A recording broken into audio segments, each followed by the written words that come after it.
It's a world of laughter, a world of tears. It's a world of hopes and a world of fears. There's so much that we share that it's time we're aware. It's a small world after all.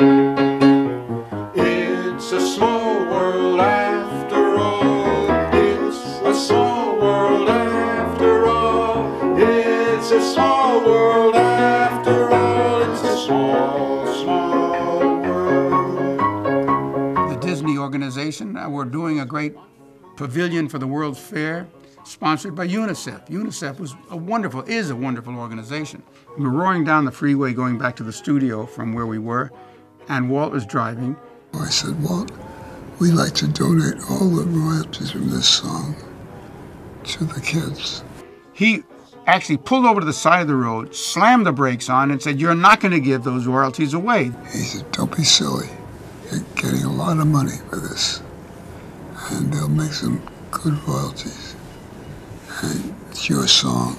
It'll pay for your kids' education." That's your birthright. Then he just got back on the freeway and drove us back to the studio, never mentioned it again.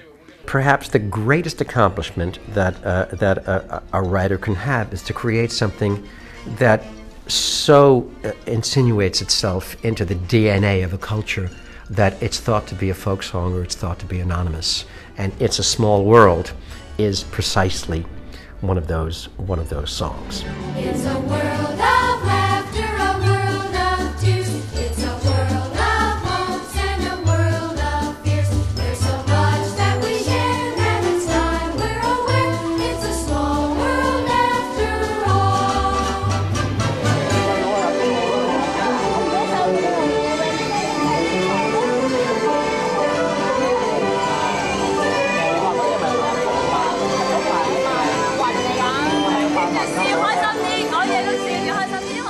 Let's face it, all these great designers and engineers, Imagineers, who created these audio animatronics dials, they dressed them so beautifully. All these people did so much to make that thing such an experience, and then you hear the song 500 times coming through the ride. You know, it's one of the greatest song plugs in the world. There's legendary stories about the ride slowing down or stopping and all these dolls and it's a small world. One day, my father took my sister to Disneyland when she was, I don't know, 8 or whatever, and of course they had to go on It's a Small World, and then the ride broke, and so they were trapped in It's a Small World for about 4 hours, just going around and around and around, and that was a sort of musically traumatic experience for my father, though I think my sister quite liked it. I also have really good memories of it from growing up with my sister and our experiences of going there, and I just remember being fascinated with that whole ride and the experience of the kids singing in different languages. I soon realized that, you know, they didn't actually fly on magic carpets in Arabia. Think of like a murder sequence in a picture with a guy with an axe killing everybody and play that song. It's pretty damn scary, you know?